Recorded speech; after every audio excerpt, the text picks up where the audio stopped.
جو ہے شیخ اسجد رضا تاج والے، جو ہے شیخ اسجد. وعلیکم ورحمۃ اللہ وبرکاتہ. الحمد للہ الذی فضل سیدنا مولانا محمدا صلی اللہ تعالی علیہ وسلم علی العالمین جميعا فأقامه يوم القيامة للمذنبين المتلوثين الخطائين الهالكين شفيعا، فصلى الله تعالى عليه وسلم وبارك عليه ومن هو محبوب ومرضي لديه صلاة تبقى وتدوم بدوام ملك الحي القيوم. ونشهد أن لا إله إلا الله وحده لا شريك له، ونشهد أن سيدنا مولانا محمدا عبده ورسوله بالهدى ودين الحق أرسله. أما بعد، فأعوذ بالله من الشيطان الرجيم. بسم الله الرحمن الرحيم. إن الذين قالوا ربنا الله ثم استقاموا صدق الله العظيم وبلغنا رسوله النبي الأمين المتين الكريم، ونحن على ذلك لمن الشاهدين والشاكرين والحمد لله رب العالمين.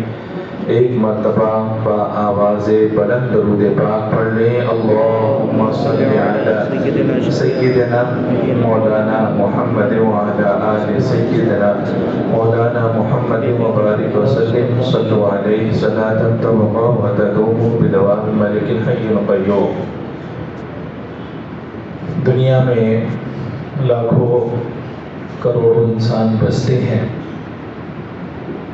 ایک وقت میں بچہ پیدا ہوتا ہے، پوری زندگی گزارتا ہے ایک انسان، پھر دنیا سے چلا جاتا ہے. آج شہر کے قبرستانوں کو دیکھنے سے اندازہ ہوتا ہے کہ ہماری آبادی اتنی بڑھ چکی ہے کہ شہروں میں تو رہنا مشکل ہو ہی گیا ہے، اب قبرستان میں بھی جگہ نہیں مل پا رہی ہے. اس سے تو کوئی انکار کر نہیں سکتا. فرمایا گیا کہ قبرستان میں کوئی نیا راستہ بنایا گیا ہو تو اس پر نہیں چلنا چاہیے، کیونکہ گمان غالب یہی ہے کہ یہ قبرستان ابھی کا نہیں بنا ہے، کئی 100 سال پہلے کا بنا ہے. ظاہر سی بات ہے جو نیا راستہ بنایا جائے گا وہ قبروں کے اوپر بنایا جائے گا، اور اصول یہ ہے کہ قبروں کے اوپر نہ چلا جائے. اصول یہ ہے کہ قبروں کے اوپر نہ چلا جائے. اسی وجہ سے ہم مدینہ پاک کا جو قبرستان ہے جنت البقیع، ہم منع کرتے ہیں کہ اندر کے حصے میں نہ جایا جائے. باقاعدہ آج بہت لمبی چوڑی سڑک بنا دی گئی، راستہ بنا دیا گیا، کہتے ہیں اس کے اوپر نہ چلا جائے. ہم کو کیا معلوم. فرماتے ہیں 10,000 سے تو زیادہ وہاں پر صحابہ کرام مدفون ہیں. جانے انجانے میں اگر قبر پر پاؤں پڑتا ہے تو کہتے ہیں انجانے میں اگر پڑ جائے تو مواخذہ نہیں ہے، لیکن یہ بات تو سمجھ میں آتی ہے کہ راستہ بنایا گیا ہوگا تو کسی نہ کسی کی قبر کے اوپر ہی بنایا گیا ہوگا. پہلے زمانے میں اتنا چوڑا راستہ تھا کہاں. فرماتے ہیں اسی لیے منع کیا گیا.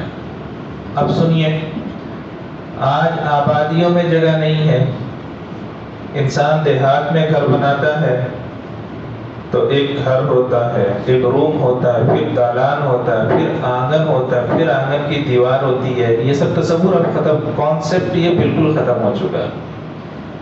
اب آدمی داخل ہو رہا ہے تو سیدھا روم میں داخل ہو رہا ہے.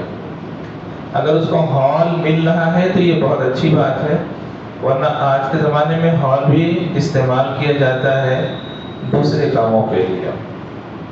تو اس بڑھتی ہوئی آبادی میں انسان جو زندگی گزار رہا ہے، کہاں کتنے لوگ پیدا ہو رہے ہیں، کتنے لوگ مر جا رہے ہیں، کچھ اندازہ ہے؟ آج ہم کو اپنے قرب و جوار کے بارے میں بھی پوری معلومات نہیں رہتی ہے. اور شہر تو اتنی بدترین جگہ، یہاں روزی روزگار کے مواقع ضرور فراہم رہتے ہیں لیکن انسانیت کے مواقع زیادہ تر ختم ہو جاتے ہیں. گاؤں دیہات میں کسی سے کسی کا ایڈریس پوچھے تو وہ بتاتا ہے فلانے گاؤں کا رہنے والا فلانے گاؤں میں رہتا ہے۔ آج شہر کی حالت یہ ہے کہ ایک ہی بلڈنگ میں رہنے والے کو پتہ نہیں ہے کہ ہمارے نیچے کون کون لوگ رہتے ہیں یا ہمارے اوپر کون کون لوگ رہتے ہیں۔ تو اس سے بات سمجھ میں آتی ہے کہ دنیا کی آبادی اتنی تیزی کے ساتھ بڑھ رہی ہے اور انسان اتنے زیادہ دنیا میں زندگی گزار رہے ہیں کہ آج کوئی پرسان حال نہیں ہے۔ پہلے لوگ مر جاتے تھے تو ان کو یاد رکھا جاتا تھا، ایک زمانے تک لوگ کو یاد رکھتے تھے۔ آج حال یہ کہ ایک ہفتہ بھی نہیں گزرتا، بلکہ بڑے ہی افسوس کے ساتھ بول رہا ہوں کہ انتقال بھی نہیں ہوتا، لوگ وراثت کی بات کرنے لگتے ہیں، لوگ وراثت کی بات کرنے لگتے ہیں۔ کل ہی کا مسئلہ بتاؤں، ایک صاحب آئے، ان کی اہلیہ کا انتقال ہو گیا، انہوں نے یہ بتایا کہ ان کے دونوں بیٹے تلوار لے کر کے کھڑے ہو گئے کہ مطلب جائیداد میں حصہ دیا جائے۔ تلوار لے کر کے تو نہیں کھڑے ہوں گے، لیکن یہ ضرور ہے کہ باپ کو مجبور کر رہے ہیں کہ وہ جائیداد میں ان کو حصہ دیا جائے۔ یہ نافرمانی ہے، گناہ ہے، غلط ہے، حرام ہے۔ دنیا کی ہامہ ہمی میں انسان اللہ کی فرما برداری بھول جاتا ہے، اللہ کی فرما برداری بھول جاتا ہے۔ بہت سارے مواقع پھر میں نے تفصیل سے بتایا ہے، پھر بول دیتا ہوں، بیٹے کو باپ کی زندگی میں جائیداد حاصل کرنے کا حق نہیں ہے، مطالبہ کرنے کا بھی حق نہیں ہے۔ باپ جسے چاہے اسے دے، نہیں تو باپ کے انتقال کے بعد ترکے کے طور پر ہمارا آپ کا حصہ ہے، لیکن زندگی میں ہم بول دیں کہ آپ کے مرنے کے بعد کس نے دیکھا کیا ہوگا، بھائیوں میں لڑائی ہوگی، تو اس لیے آپ جائیداد دے دیں، یا ہم نے کما کر کے آپ کو دیا ہے، یہ سارے طور طریقے غلط ہیں۔ ایک اور معاملہ اسی ہفتے سامنے آیا، ایک باپ کی 3 بیٹیاں، ایک بیٹا۔ پہلے دامادوں نے مجبور کیا تو انہوں نے رہنے کے لیے گھر دے دیا۔ 3 بیٹیاں تھیں، 3 گھر تھے، ایک گھر میں ایک بیٹے کو اور ایک بیٹی کو، اور دوسرے گھر میں سبھی انہوں نے بانٹ بوٹ کر کے برابر کر دیا۔ پہلے مجبوری یہ تھی کہ دامادوں نے مجبور کیا، گھر مانگو رہنے کے لیے، رہ لیے، تو سسر نے گھر دیا رہنے کے لیے۔ جب 10 سال ہو گئے رہتے رہتے تو اب مطالبہ ہوا کہ اپنے باپ کو بولو کہ یہ گھر ہمارے نام پہ رجسٹر کر دیں، یہ گھر ہمارے نام پہ رجسٹر کر دیں۔ باپ نے بیٹی کی خوشی کے لیے وہ بھی کر دیا، ٹھیک ہے۔ اس کے بعد کیا ہوا، رہتے رہتے ساس کا انتقال ہوا، اپنی بیوی کا انتقال ہوا، باپ اکیلا رہ گیا، بیمار پڑ گیا تو اس کو اٹھا کے گھر سے باہر بھگا دیا۔ کیا واقعی یہ ہماری تہذیب ہے؟ وہ شخص روتا ہوا ہمارے پاس آیا تھا، اس کی سب سے چھوٹی بیٹی لے کر کے آئی تھی۔ یہ درد ہم آپ کے سامنے نہیں رکھیں گے تو کس کے سامنے رکھیں گے؟ بخدا اس دنیا میں زندگی گزارنے والے آپ ہو، آپ اللہ اور اس کے حکم کی فرما برداری نہیں کرو گے تو کون کرے گا؟ ہم یہاں پر کھڑے ہو کر کے اللہ اور اس کے رسول کے احکام نہیں بتائیں گے تو بتاؤ تمہیں کون بتائے گا؟ یاد رکھو، میں نے ہمیشہ کہا ہے، جو بکری ریوڑ سے الگ ہو جاتی ہے بھیڑیا کھا جاتا ہے۔ مسلمان اگر احکام خدا بندی کو چھوڑ کر کے آزاد ہو جائے تو باخدا دنیا میں عزت کی زندگی نہیں گزار سکتا، باخدا دنیا میں عزت و وقار کی زندگی نہیں گزار سکتا جب تک کہ اللہ کی فرما برداری نہ کرے۔ اسی دنیا میں بہت سارے افراد ایسے آئے جنہوں نے کچھ ایسے کام کیے کہ ان کا وہ تو نہیں رہے لیکن ان کا کام باقی رہا۔ آج حضور اعلیٰ حضرت علیہ رحمت و رضوان کو ہم یاد کرتے ہیں، کیوں یاد کرتے ہیں؟ اب بتاؤ ان کی سب سے بڑی خوبی کیا تھی؟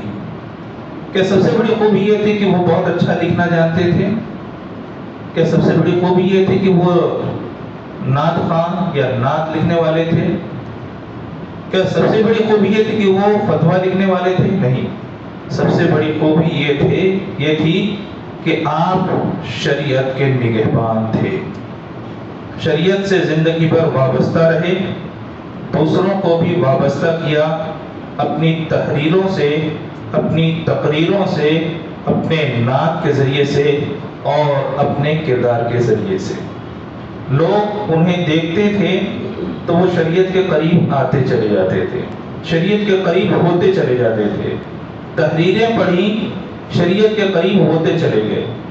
آج آپ اپنے دل پہ ہاتھ رکھ کے بتاؤ، نبی پاک صلی اللہ تعالی علیہ وسلم سے محبت کرنے کا جو سب سے بڑا ذریعہ ہے وہ کیا ہے؟ ہم بولتے ہیں کہ محبت کرو، محبت ہوگی کیسے پیدا؟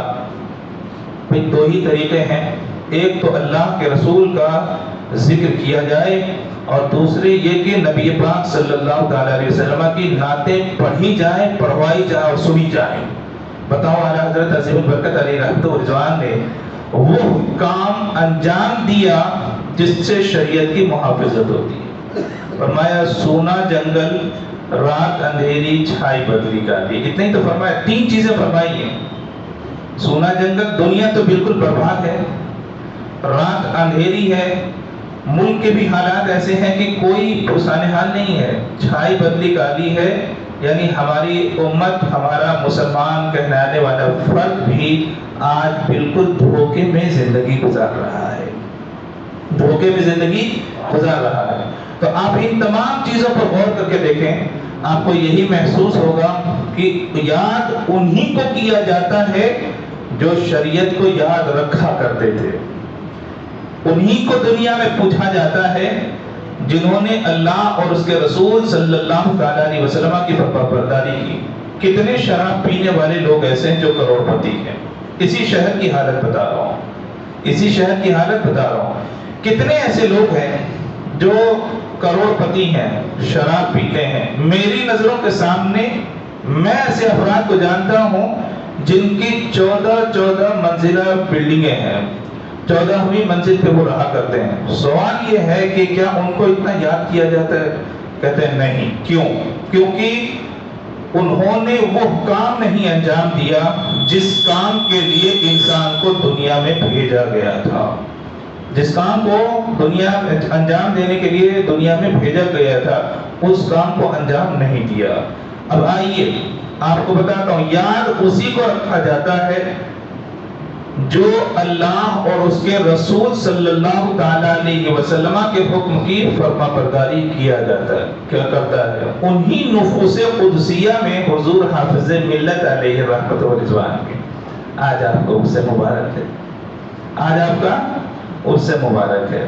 محترم، کیا حضور حافظ ملت علیہ رحمت و رضوان بہت بڑے گھرانے سے تعلق رکھتے تھے؟ بالکل نہیں، بہت غریب گھرانے سے۔ آپ کے والد محترم حافظ تھے اور اتنا قرآن پاک پڑھتے، اتنا قرآن، والد کی بات بتا رہا ہوں، اتنا قرآن پاک پڑھتے کہ بڑے حافظ صاحب کے نام ہی سے جانے جاتے تھے، بڑے حافظ صاحب کے نام ہی سے جانے جاتے تھے۔ بڑی خواہش تھی کہ میرا بیٹا عالم بنے اور علم دین کو پھیلائے۔ ہر بزرگ کی بارگاہ میں لے کر کے حضور حافظ ملت علیہ رحمہ کو حاضر ہوا کرتے تھے۔ آپ جانتے ہیں حضور حافظ ملت علیہ رحمت و رضوان شروع سے ہی بڑے متقی تھے، پرہیزگار تھے۔ آپ حضور صدر الشریعہ علیہ رحمت و رضوان کے خاص شاگردوں میں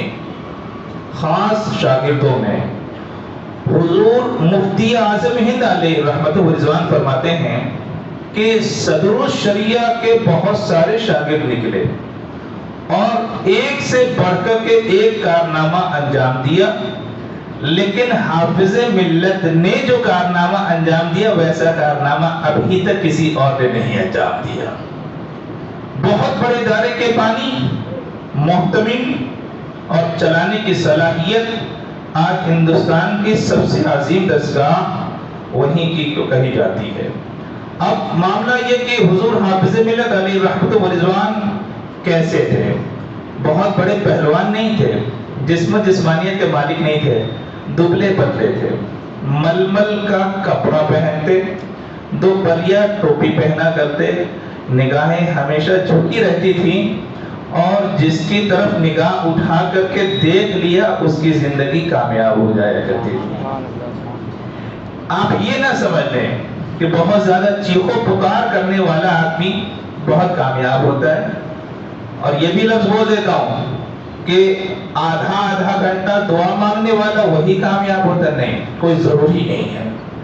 ہمارے بزرگوں میں ہم نے ایسے کو بھی دیکھا ہے کہ بہت کم بولتے ہیں اور بہت مختصر سے بھی دعا کرتے ہیں، لیکن جو کر دیتے ہیں اللہ اسے قبول فرما لیتا ہے، اللہ اسے قبول فرما لیتا ہے۔ تو ایسے بھی لوگ ہیں۔ حضور حافظ ملت علیہ رحمت و رضوان کی والدہ بیشتر اوقات ایسا ہوتا کہ کھانا بھرپور نہیں رہا کرتا، فاقہ بھی کیا کرتی، لیکن آپ کی والدہ کے بارے میں بڑا مشہور ہے کہ اپنا کھانا عام طور پر اٹھا کر کے غریبوں کو دے دیا کرتی تھی۔ تو ظاہر سی بات ہے وہ خوبیاں حضور حافظ ملت علیہ رحمت و رضوان میں بھی پیدا ہوئی۔ حضور تاج الشریعہ علیہ رحمت و رضوان خود حضور حافظ ملت علیہ رحمت و رضوان کے بارے میں فرماتے ہیں کہ دو ذاتیں ایسی جنہوں نے دنیا میں بھرپور کمال حاصل کیا۔ ایک حضور اعلیٰ حضرت عظیم البرکت و رضوان، فرمایا کہ اس لیے کہ آپ نے اتنا لکھ دیا کہ اب اس کے بعد مسلمانوں کو کسی دوسری تحریر کی ضرورت نہ رہی۔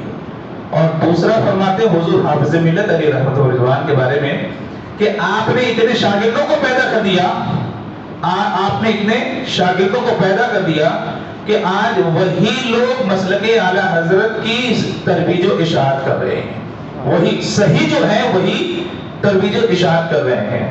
آپ جانتے ہیں حضور حافظ ملت علیہ رحمت و رضوان کون ہے؟ بانی ہے علامۃ الشاہ ہندوستان کی عظیم درسگاہ کے۔ سوال یہ کہ آج اگر اس کی شاخیں اور دوسرے مکاتب جو اس کے سکولز ہیں، مکاتب ہیں، چھوٹے موٹے مدارس جو ملحق ہیں، اگر ان کے طلباء کو دیکھا جائے مجموعی طور پر تو 10,000 سے زیادہ، مجموعی طور پہ 10,000 سے زیادہ ہیں۔ خود اس دینی درسگاہ میں پڑھنے والے طلباء تقریباً 2200 سے بھی زیادہ، رہنے والے طلباء جو ہیں 2200 سے بھی زیادہ ہے۔ سوال یہ ہے کہ حضور حافظ ملت علیہ رحمت و رضوان نے اتنا بڑا کارنامہ انجام کیسے دیا؟ فرماتے ہیں کہ حضور صدر الشریعہ علیہ رحمت و رضوان کے شاگردوں میں تھے حضور حافظ ملت علیہ رحمت و رضوان۔ فراغت کے بعد استاد محترم سے ہی عرض کیا کہ میں کہاں جاؤں؟ آپ نے فرمایا مبارکپور جاؤ۔ آپ نے فرمایا ضلع اعظم گڑھ۔ فرماتے ہیں کہ آپ مبارکپور جائیں۔ پرانی بستی ایک محلے کا نام ہے، گئے، ایک چھپر تھا۔ چھپر کا مطلب وہ قبیلی کی طرح جو گھر بنائے جاتے تھے اس طرح کا گھر تھا۔ وہاں پہ آپ نے مختصر سے بچے 10-15 بچے تھے جن کو تعلیم دینا شروع کیا۔ کب کیا؟ 1934 میں۔ 1934 میں پڑھنے والے طلبہ کی تعداد کتنی تھی؟ فرماتے ہیں کہ بمشکل 12 سے 15 طلبہ تھے، لیکن فیضان ایسا جاری ہوا کہ لوگوں کو جیسے جیسے معلوم ہوتا گیا لوگ وابستہ ہوتے چلے گئے، طلبہ کی تعداد بڑھتی گئی۔ ظاہر سی بات ہے ایک کٹیا جہاں پر تھی اور جہاں تعلیم دی جا رہی تھی، اب وہ جگہ، وہ مقام کم پڑنے لگا۔ اس کے بعد یہ ہوا کہ ایک مدرسے کی بنیاد رکھی جائے تو گولا بازار میں باقاعدہ ایک مدرسے کی بنیاد رکھی گئی، ایک مدرسہ بنایا گیا۔ لیکن یہ چشمہ ایسا چشمہ کہ جو بہتا رہا، یعنی آپ کا فیضان جاری رہا۔ اب صرف صوبے سے نہیں بلکہ پورے ہندوستان سے طلبہ پہنچنے لگے اور وہ جگہ بھی کم پڑ گئی۔ پھر آپ نے باقاعدہ طور پر یونیورسٹی کی بنیاد ڈالی۔ آپ جانتے ہیں حضور حافظ ملت علیہ رحمت و رضوان کے افکار کارنامے، آپ کے نظریات کی آج بھی مثال دی جاتی ہے۔ آپ کے مشہور مقولوں میں سے یہ ہے، زمین کے اوپر کام، زمین کے نیچے آرام۔ زمین کے اوپر کام، زمین کے نیچے آرام۔ یہ وہ مشہور مقولہ ہے کہ اگر مسلمان اس کی حقیقت کو سمجھ جائے تو دنیا میں زندگی گزارنے کا اسے ڈھنگ آ جائے. زمین کے اوپر کام سے مراد صرف یہ نہیں کہ تجارت کی جائے. تجارت ہماری ضرورت ہے، دین ہماری اس سے بڑی ضرورت ہے. دین ہماری اس سے بڑی ضرورت ہے. جب تک انسان زمین کے اوپر کام کرتا رہے گا وہ کبھی بھی رسوا نہیں ہوگا. آج زمانہ ہم کو بتا رہا ہے کہ دنیا میں ہمارا حصہ چھینا جا رہا ہے. ایک ایک قانون لگتے چلے جا رہے ہیں نا، لیکن مسلمان جب تک گھر میں نہیں بیٹھے گا اور اسے اس بات کا یقین رہے گا کہ میرے ہاتھ پاؤں جب تک چلتے رہیں گے میں محنت کرتا رہوں گا، دنیا کی کون سی قوم ہے جو اسے نیچا دکھا سکے. ہم بیٹھنے کے لیے نہیں پیدا ہوئے. جس دن ہم بیٹھ جائیں گے یقیناً رسوائیاں مسلط کر دی جائیں گی. اور جب تک اپنی ذمہ داریوں کو دل میں زندہ رکھیں گے اور محنت و مشقت سے کام لیتے رہیں گے تو ہم کسی حکومت کا محتاج نہیں ہے. حکومت ہماری محتاج ہو سکتی ہے، مسلمان کسی حکومت کا محتاج نہیں ہو سکتا. یہ وہ پیغام ہے جو دنیا میں حضور حافظ ملت علی رحمت و رضوان نے دیا کہ تمہیں دوسرے کی طرف دیکھنے کی ضرورت نہیں ہے. الحمدللہ تمہارے پاس ایسا نظام، تمہارے پاس ایسی تجارت، تمہارے پاس ایسا ہنر، تمہارے پاس ایسی کارکردگی موجود ہے کہ تسلسل کے ساتھ تم عمل کر کے دکھاؤ، اپنی برائیاں خالی دور کر کے دکھاؤ، پھر دیکھو تم کہاں پہنچ جاتے ہو. پھر دیکھو تم کہاں پہ پہنچ جاتے ہو. ایک چیز ہے صبر اور دوسری چیز ہے اللہ پر توکل، اللہ پر یقین رکھنا. ایک چیز ہے صبر، دوسری ہے اللہ پر توکل. انسان لالچ میں برباد ہوتا ہے. انسان جو برباد ہوتا ہے وہ لالچ میں برباد ہوتا ہے. دنیا میں کوئی بھوکا بہت دنوں تک نہیں رہتا، اللہ اسے رزق دیتا ہے. لیکن انسان جو سب سے زیادہ پریشان ہوتا ہے وہ اس لیے پریشان ہوتا ہے کہ ہمارے پاس رہنے کے لیے کرائے کا گھر ہے، سامنے والے کے پاس اس کی اپنی بلڈنگ ہے، اس کی اپنی عمارت ہے. دیکھ دیکھ کر کے پریشان ہوتا ہے. آدمی اگر سوکھی روٹی کھائے اسے تکلیف نہیں ہوتی ہے، لیکن اسی کے سامنے کوئی بیٹھ کر کے بریانی کھاتا رہے تو اب سوکھی روٹی اس کے گلے سے نہیں نیچے اترے گی. تو یہ ایک ایسی چیز ہوا کرتی، نفسیاتی طور پر انسان کمزور ہوتا ہے. دوسروں کو دیکھ کر کے ہمیں بھی ملنا چاہیے، ہمیں بھی ایسا ہمارے ساتھ بھی ایسا ہونا چاہیے، ہم بھی اس کے حقدار ہیں. یہ سوچ سوچ کر کے تم یہ کیوں نہیں سمجھتے کہ اللہ نے جس حال میں رکھا ہے اس وہ حال ہمارے لیے سب سے بہتر ہے. ورنہ ہمارے اعمال تو اس لائق ہیں کہ ہم کو یہ بھی نہ دیا جاتا. ہمارے اعمال تو اس لائق ہیں کہ ہمیں یہ بھی نہ دیا جاتا. یہ تو اس کا کرم ہے کہ وہ ساری چیزیں عطا فرما رہا ہے. رزق بھی عطا فرما رہا ہے، پیٹ میں قوت ہاضمہ بھی عطا فرما رہا ہے، منہ کو کھانے کی توفیق بھی عطا فرما رہا ہے، اور اسی غذا سے تمہارے جسم میں طاقت کو بھی پیدا فرما رہا ہے، اور اسی غذا کے ذریعے سے تمہیں ذہن میں قوت فیصلہ بھی عطا فرما رہا ہے. سب کچھ وہ عطا فرما رہا ہے. وہ جب کمی نہیں کر رہا تو ایک انسان کیوں کمی کرتا ہے؟ اب سوال یہی ہے کہ حضور حافظ ملت علی رحمت اللہ فرماتے ہیں زمین کے اوپر کام، زمین کے نیچے آرام. مسلمان یہ آرام کرنے کے لیے پیدا نہیں کیا گیا. یہ ان لوگوں کے لیے درس ہے جو گھروں میں بیٹھ جایا کرتے ہیں.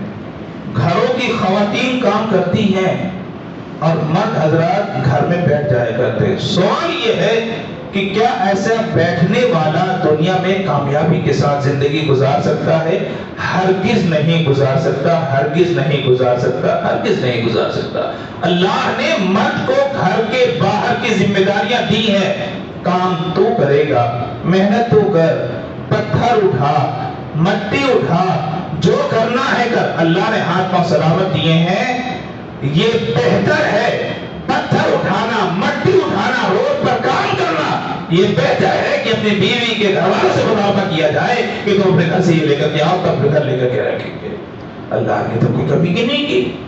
اللہ نے تو کوئی کمی نہیں کی. کہ اللہ نے ہاتھ نہیں دیے؟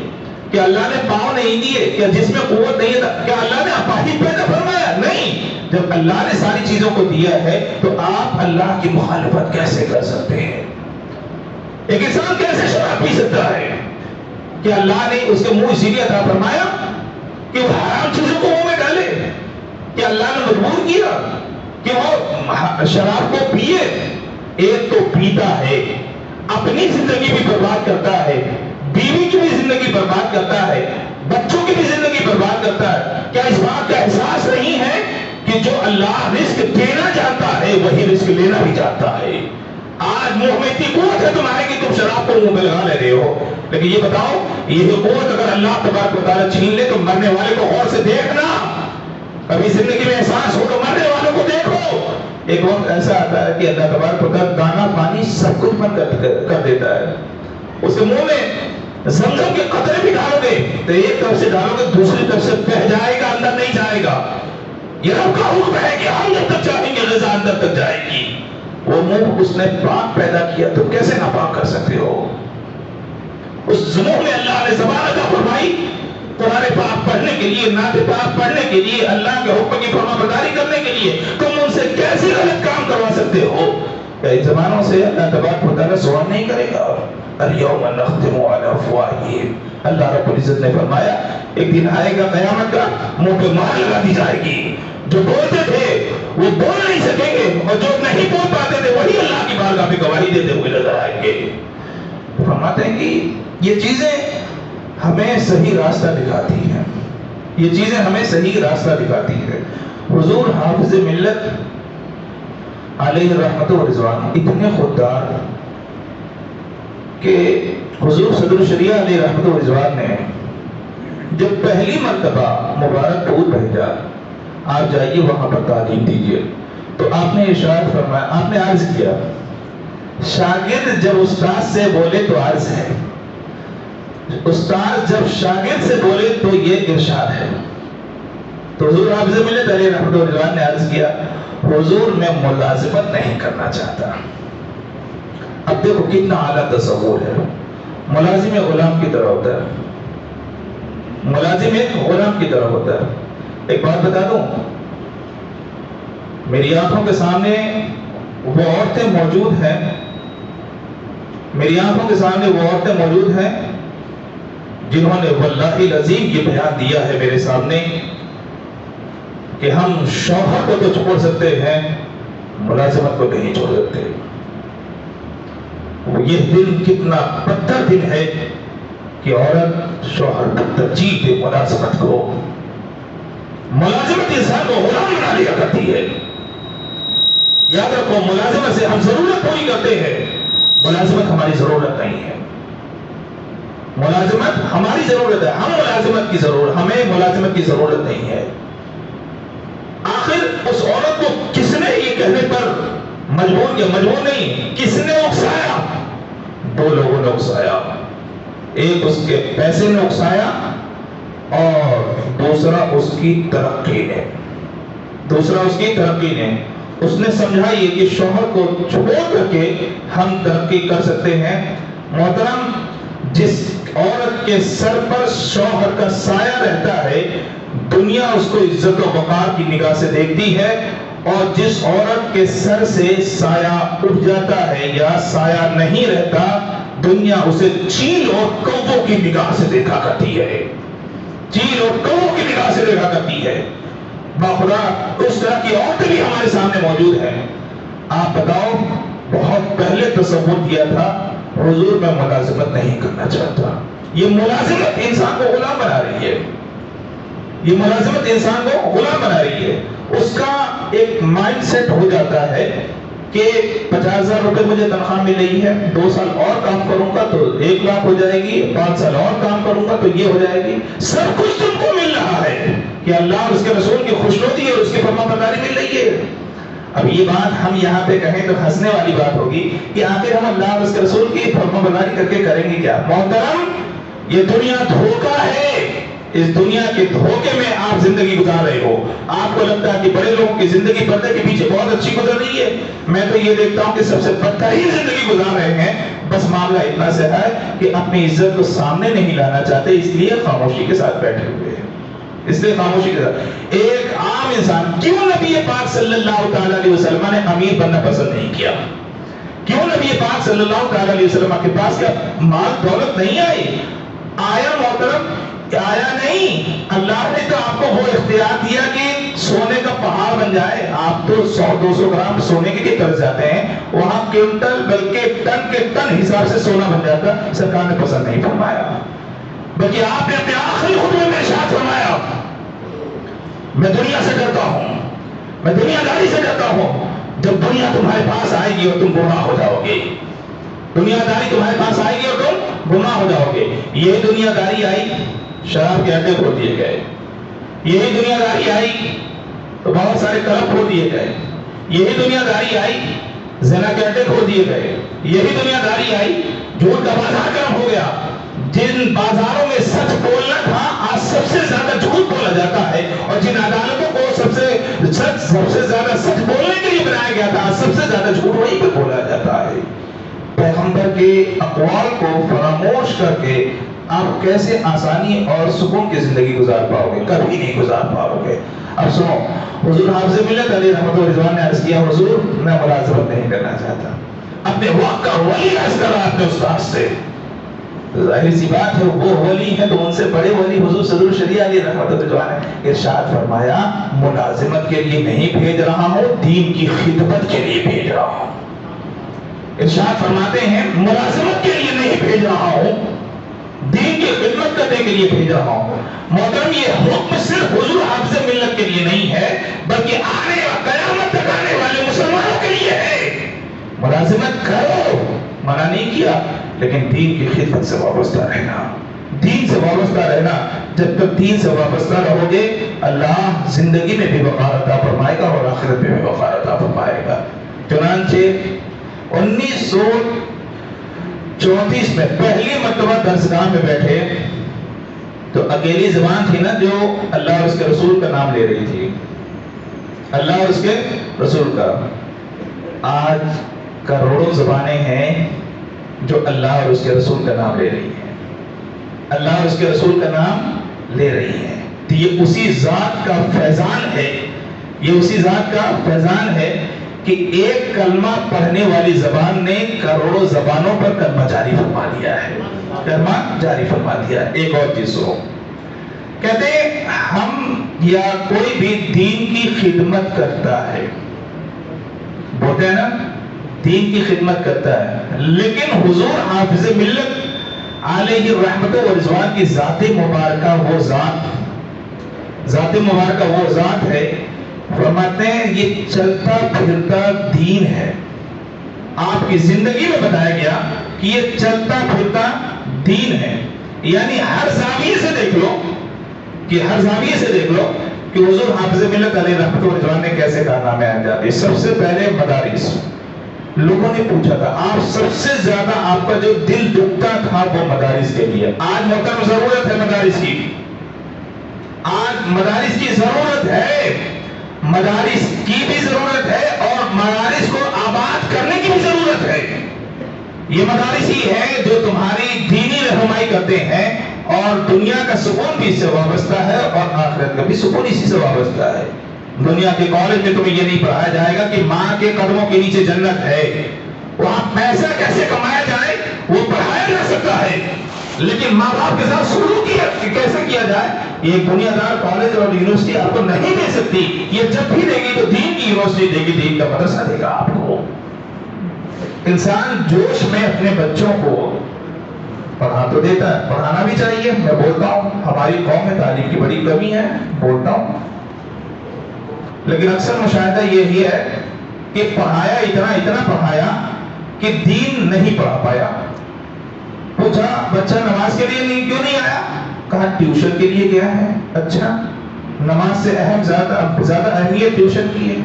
اب وہی بچہ جب بڑا ہو کر کے وہ کسی کمپنی میں کام کرتا ہے, ماں ترستی ہے کہ بیٹا اسے فون کرے, بیٹا بولتا میں میٹنگ میں ہوں, تب اس کا دل دکھتا ہے کہ میرا بیٹا ہو کر کے جس کو میں نے اپنا خون جگر پلایا, پالا, پوسا, ہر قربانی دی, آج اس کو بات کرنے کی فرصت نہیں ہے. ہاں بات کرنے کی فرصت ہوتی بشرطے کہ آپ نے اس کو اس کا عادی بنایا ہوتا, اللہ اور اس کے رسول کا فرما بردار بنایا ہوتا تو آج آپ کے بارے میں زیادہ سوچتا, وہ آج آپ کے بارے میں زیادہ سوچتا. پہلے اللہ اور اس کے رسول کا فرما بردار بنانا سکھاؤ, فرما برداری آ جاتی ہے تو انسان وفادار ہو جایا کرتا ہے، اور وفادار سے ہر طرح کی امید لگانا درست ہوتا ہے۔ اگر انسان دنیا میں اللہ اور اس کے رسول کا فرما بردار نہ ہو سکا تو بتاؤ کہاں پہ زندگی اچھی گزار پائے گا؟ حضور حافظ ملت علیہ رحمت و رضوان کے بارے میں یہی ہے، آپ فرماتے ہیں ہر مخالفت کا جواب کام ہے۔ آپ فرماتے ہیں ہر مخالفت کا جواب کام ہے۔ یہ کیا کون سا کام ہے؟ صرف تجارت ہے؟ صرف دنیا داری ہے؟ نہیں، فرماتے ہیں کہ ہر مخالفت کا جواب کام ہے۔ اللہ نے دوسری ذمہ داریوں کے ساتھ ہمارے اوپر سب سے بڑی جو ذمہ داری دے رکھی ہے وہ دین کی ذمہ داری دے رکھی ہے۔ میں بڑے ہی تمتنا کے ساتھ یہ بولتا ہوں، دین ہمارا محتاج نہیں ہے، ہم دین کے محتاج ہیں۔ دین ہمارا محتاج نہیں ہے۔ اللہ چاہے تو تاتاریوں کے دل میں بھی ایمان پیدا کر کے کعبے کا محافظ بنا دے۔ میرے رب میں یہ قوت ہے، وہ چاہے تو پتھر سے زندہ اونٹنی کو پیدا فرما دے، وہ چاہے تو چاند کے ٹکڑے فرما دے، وہ ہر شے پہ قادر ہے۔ لیکن وہ ذمہ داری اس نے ہمارے اوپر ڈال رکھی ہے کہ بنا میں مسلمان جب ہم زندہ رہتے ہیں تو آخر اسلام کا کام کون کرے گا؟ دوسرا کوئی کرے گا؟ نہیں۔ جہاں ہم مسلمان ہیں وہیں ہمارے اوپر ذمہ داری اسلام کی بہت بڑی عائد ہوتی ہے، اور اسی ذمہ داری میں دنیا و آخرت دونوں کی عزت وابستہ ہے۔ حضور حافظ ملت علیہ رحمت و رضوان ہمیشہ کوشاں رہتے، مدارس بنانا ہے، مدرسے بنانا ہے، تعلیم دینا ہے، ساری چیزوں کے بارے میں۔ کسی پوچھنے والے نے پوچھ دیا، حضور آپ ہمیشہ مدرسوں کے لیے فکر میں رہا کرتے ہیں، مسجد بھی کے لیے بھی فکر مند رہا کریں، مسجد کو کون آباد کرے گا؟ مسکرا کر کے ارشاد فرمایا، مدرسے میں مسجدوں کے ہی آباد رکھنے کا طریقہ پڑھایا جاتا ہے۔ آج ہندوستان کا وقف کتنا خدشات کا شکار ہے، کچھ بولنے کی ضرورت ہے۔ جو ہمارے وقف کی جائیدادیں ہیں جن کو محافظ بنایا گیا، آج وہ محافظ ہیں کیا؟ میں سب کی بات نہیں کر رہا ہوں، نگاہ اٹھا کر کے دیکھو۔ اگر تربیت صحیح رہتی، مدارس اسلامیہ جیسے ہونے چاہیے ویسے ہوتے، اور احکام اسلام کا نفاذ ہوتا تو آج اتنی بدعنوانیاں نہیں ہوتی۔ آج اتنی بدعنوانیاں نہیں ہوتی۔ اتنی بدعنوانیاں اس لیے ہو رہی ہیں کیونکہ ہم نے مدارس کو آباد نہیں کیا۔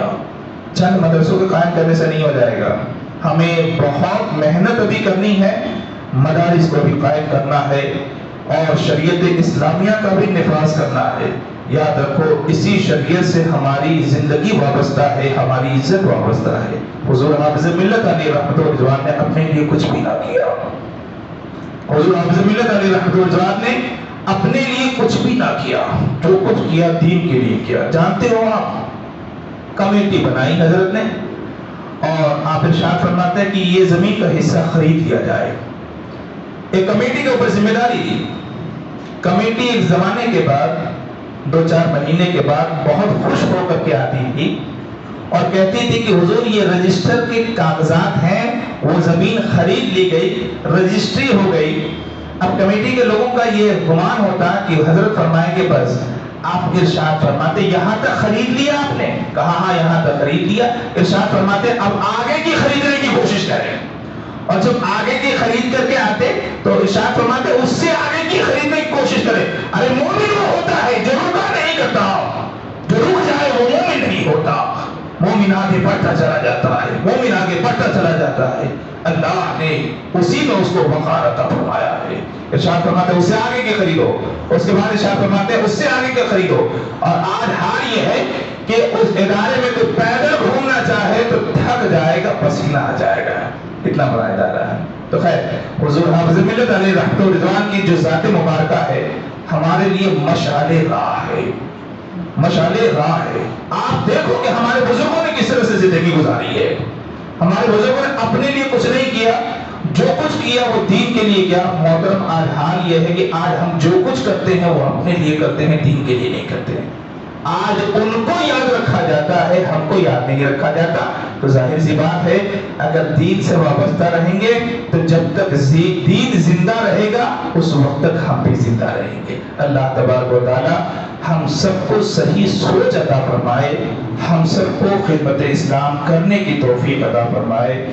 وما علینا الا البلاغ.